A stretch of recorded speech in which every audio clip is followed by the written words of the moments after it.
ಯದಾ ಯದಾ ಹಿ ಧರ್ಮಸ್ಯ ಗ್ಲಾನಿರ್ಭವತಿ ಭಾರತ ಅಭ್ಯುತ್ಥಾನಮಧರ್ಮಸ್ಯ ತದಾತ್ಮಾನಂ ಸೃಜಾಮ್ಯಹಂ ಪರಿತ್ರಾಣಾಯ ಸಾಧೂನಾಂ ವಿನಾಶಾಯ ಚ ದುಷ್ಕೃತಾಂ ಧರ್ಮ ಸಂಸ್ಥಾಪನಾರ್ಥಾಯ ಸಂಭವಾಮಿ ಯುಗೆ ಯುಗೆ.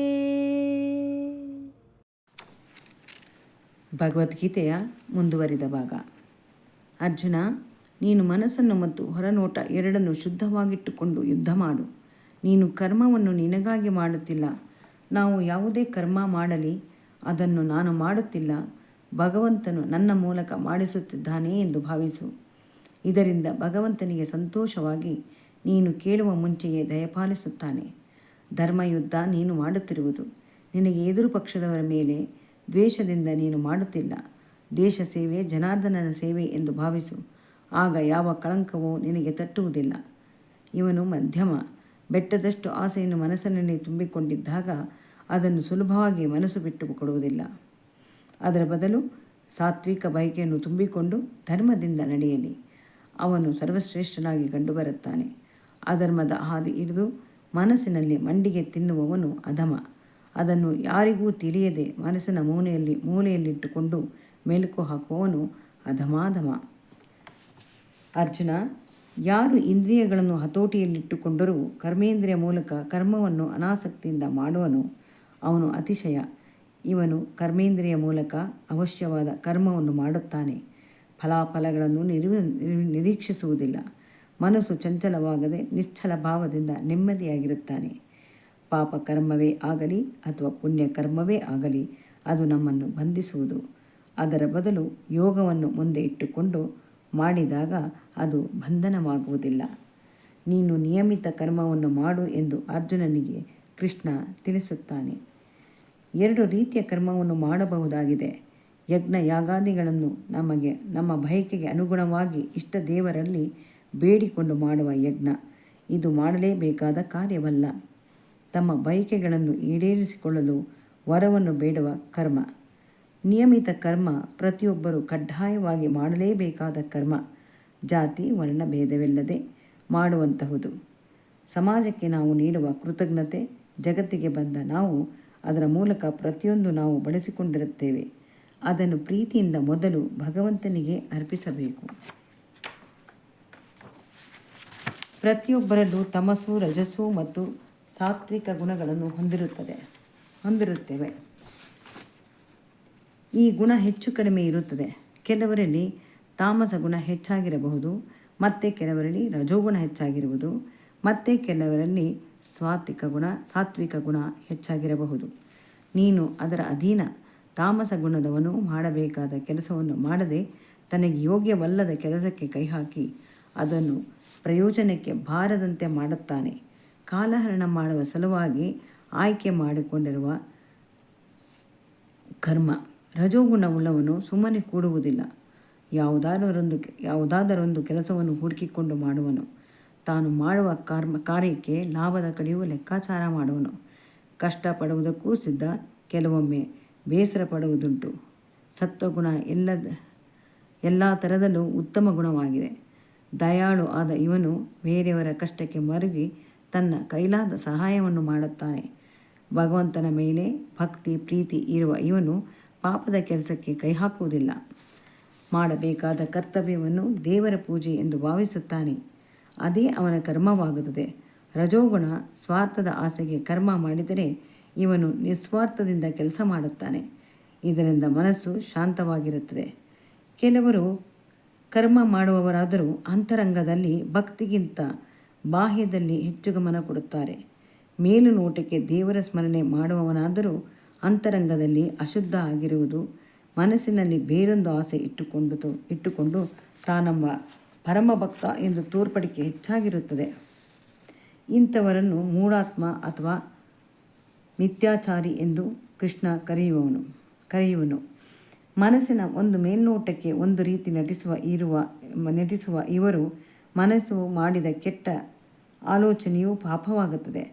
ಸಮಾಜ ಇಂಥವರಿಂದ ಮೋಸದ ಜಾಲಕ್ಕೆ ಬಿದ್ದು ನರಳುವಂತಾಗುತ್ತದೆ. ತಮ್ಮ ಕಾಮದ ಬಯಕೆಗೆ ಸುಳ್ಳು ಮೋಸ ಮಾಡಿದವರಿಗೆ ಎಂದಿಗೂ ಮೋಕ್ಷ ಸಿಗುವುದಿಲ್ಲ. ಕಣ್ಣು, ಕಿವಿ, ಬಾಯಿಯಿಂದ ಇಂದ್ರಿಯಗಳನ್ನು ನಿರ್ಗಹಿಸಿದರೆ ಸಾಲದು. ಮನಸ್ಸನ್ನು ಕೆಟ್ಟ ಭಾವನೆಗಳು ಬರದಂತೆ ಎಚ್ಚರ ವಹಿಸಬೇಕು. ಮನಸ್ಸಿನಲ್ಲಿ ಕೆಟ್ಟ ಯೋಚನೆ ಇದ್ದಾಗ ಅವನೊಬ್ಬ ದೊಡ್ಡ ಪಾಪಿಯಾಗುತ್ತಾನೆ.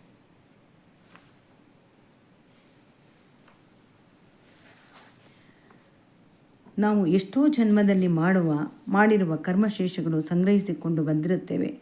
ನಾಶವಾಗದ ಹೊರತು ಚಿತ್ತಶುದ್ಧಿ ಆಗುವುದಿಲ್ಲ. ಅದನ್ನು ಹೊರಕ್ಕೆ ಕಳಿಸಬೇಕು. ಅದಕ್ಕೆ ಬದಲಾಗಿ ಒಳ್ಳೆಯ ಕರ್ಮವನ್ನು ಮಾಡಬೇಕು. ನಿಸ್ವಾರ್ಥದಿಂದ ಮಾಡುವುದು ಸಮಾಜದ ಹಿತಕ್ಕೆ ಕಾರಣವಾಗುವುದು. ಭಗವಂತನ ದೃಷ್ಟಿಯಲ್ಲಿ ಇದು ಶ್ರೇಷ್ಠವೆನಿಸುವುದು. ಮತ್ತೆ ಕೆಲವರು ಮಾಡುವುದು ಸ್ವಾರ್ಥದಿಂದ, ಹೆಸರು, ಕೀರ್ತಿ, ಅಧಿಕಾರದ ಹಂಬಲ, ಹಣದ ಆಸೆಯಿಂದ ಮಾಡುತ್ತಾರೆ. ಇದು ಮಧ್ಯಮ. ಯಾವುದೋ ಒಂದು ಆಸೆಯಿಂದ ಮಾಡಿದರೂ ಅದನ್ನು ಬೇರೆಯವರು ಅದರಿಂದ ಪ್ರಯೋಜನ ಪಡೆಯುವಂತಾಗಿರುತ್ತದೆ. ಮತ್ತೆ ಕೆಲವರು ಯಾವ ಕೆಲಸವನ್ನೂ ಮಾಡದೇ ಇರುತ್ತಾರೆ. ದೇಹವನ್ನು ದಂಡಿಸದೆ ಸೋಮಾರಿಯಾಗಿ ಕಳೆದಾಗ ಶರೀರ ರೋಗದ ಗೂಡಾಗುತ್ತದೆ. ಇವನು ಅಧಮನಾಗುತ್ತಾನೆ. ರೋಗದಿಂದ ನರಳುವುದು ಕೂಡ ಒಂದು ಕರ್ಮವಾಗುತ್ತದೆ. ನಾವು ಮಾಡುವ ಪ್ರತಿ ಕಾರ್ಯಕ್ಕೂ ಯಜ್ಞರೂಪವಾಗಿರಬೇಕು. ನಾವು ಒಬ್ಬರ ಮನೆಗೆ ಹೋದಾಗ ಪ್ರೀತಿಯಿಂದ ನಮ್ಮನ್ನು ಬರಮಾಡಿಕೊಂಡು ಉಪಚಾರ ಮಾಡಿರುತ್ತಾರೆ. ಆಗ ನಮಗೆ ಅವರನ್ನು ಕರೆದು ಅದೇ ರೀತಿ ಉಪಚರಿಸಲು ಮನಸ್ಸಾಗುತ್ತದೆ. ಭಗವಂತನ ವಿಷಯದಲ್ಲೂ ಅಷ್ಟೇ. ನಮಗಾಗಿ ಎಲ್ಲ ದೇವತೆಗಳು ಸಹಕಾರ ಕೊಡುತ್ತಾರೆ. ಕಣ್ಣು ಕಾಣಲು ಸೂರ್ಯ ಕಾರಣ, ಕಿವಿಗಳು ಕೇಳಬೇಕಾದರೆ ಅಷ್ಟದಿಕ್ಪಾಲಕರು ಕಾರಣ, ಉಸಿರಾಡಲು, ತಿಂದಿದ್ದು ಅರಗಿಸಿಕೊಳ್ಳಲು, ಮಾತನಾಡಲು, ಪ್ರತಿ ಕಾರ್ಯವನ್ನು ನಾವು ಮಾಡಲು ದೇವತೆಗಳು ತಮ್ಮ ಶಕ್ತಿಯನ್ನು ನೀಡಿದಾಗ ಮಾತ್ರ ಸಾಧ್ಯ. ಕುಂಟ, ಕುರುಡ, ಮೂಗನಾಗಲು ನಾವು ಯಾವುದೋ ಜನ್ಮದಲ್ಲಿ ನಾವು ಆ ಭಾಗಕ್ಕೆ ಬೇರೆಯವರಿಗೆ ತೊಂದರೆ ಮಾಡಿದ್ದಾಗ ಅದಕ್ಕೆ ಪ್ರತಿಕ್ರಿಯೆಯಾಗಿ ನಾವು ಕೊಟ್ಟ ನೋವಿಗೆ ದುಪ್ಪಟ್ಟು ನೋವನ್ನು ಅನುಭವಿಸುವುದು ಸತ್ಯ. ಭಗವಂತನಿಗೆ ಇಷ್ಟವಾಗುವ ರೀತಿಯಲ್ಲಿ ನಾವು ನಮ್ಮ ನಡೆ ನುಡಿ ಇಟ್ಟುಕೊಂಡಾಗ ಪರಮಾತ್ಮ ಅದನ್ನು ಗಮನಿಸಿರುತ್ತಾನೆ. ನಾವು ಅಪೇಕ್ಷೆ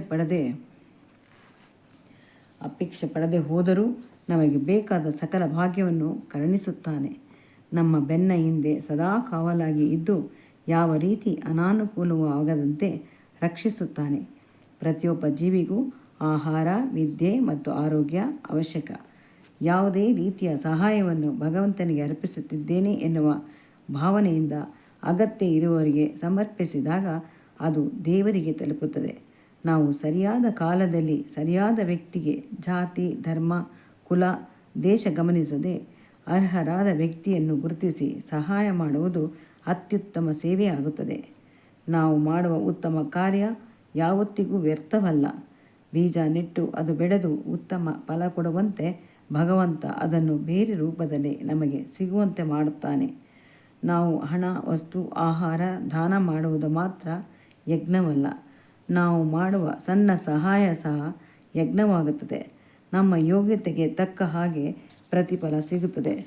ಇದನ್ನು ಮರೆತಾಗ ನಮ್ಮ ಮನಸ್ಸು ಲೌಕಿಕ ದೃಷ್ಟಿಗೆ ತಿರುಗುತ್ತದೆ. ಯಶಸ್ಸು, ಕೀರ್ತಿ, ಹಣದ ಲಾಭ ಈ ರೀತಿಯ ಗುಂಗಿಗೆ ಸಿಕ್ಕಿಬಿದ್ದು ಅದರ ಸುತ್ತ ಮನಸ್ಸು ತಿರುಗುತ್ತಿರುತ್ತದೆ. ಈ ಕಾರಣದಿಂದಲೇ ಅರ್ಜುನನಿಗೆ ಕೃಷ್ಣ ಫಲದ ಆಸೆ ಬಿಟ್ಟು ಕಾರ್ಯವನ್ನು ಕರ್ತವ್ಯ ದೃಷ್ಟಿಯಿಂದ ಮಾಡು, ಅದರಲ್ಲಿ ಆನಂದವನ್ನು ಹೊಂದಬಹುದು ಎಂದು ಹೇಳುತ್ತಾನೆ. ಭಗವಂತನಿಗೆ ಕೊಡುತ್ತಿದ್ದೇವೆ ಎಂದು ಭಾವಿಸಿಕೊಟ್ಟಾಗ ನಮಗೆ ಶ್ರದ್ಧೆ ಮತ್ತು ಭಕ್ತಿಯಿಂದ ಬರುತ್ತದೆ. ಯಾವ ರೀತಿ ಅಪೇಕ್ಷೆ ಇರದ ಕಾರಣ ಮುಕ್ತಿ ಪಡೆಯಲು ಸುಲಭವಾಗುತ್ತದೆ. ಓಂ ಶಾಂತಿ. ಭಗವದ್ಗೀತೆಯ ಮುಂದುವರಿದ ಭಾಗ ಮುಂದಿನ ದಿನಗಳಲ್ಲಿ.